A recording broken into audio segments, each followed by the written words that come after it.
First degree air conditioning here.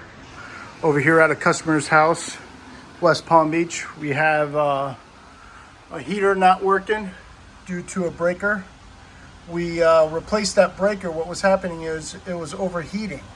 The wire size is proper. It's a 60 amp breaker on 6 wire. All the connections were nice and tight. When we inspected the air handler, we see that the air handler was pulling 42, 43 amps, which is properly sized for a 10 kW heater. Checked all the wiring, checked all the connections. All the connections were good.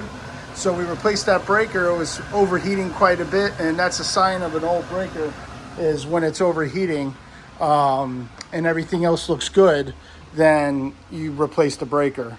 And in here you see some old rust kind of getting in there and just not looking too good anymore. So definitely needed to be changed, and now the customer is good to go.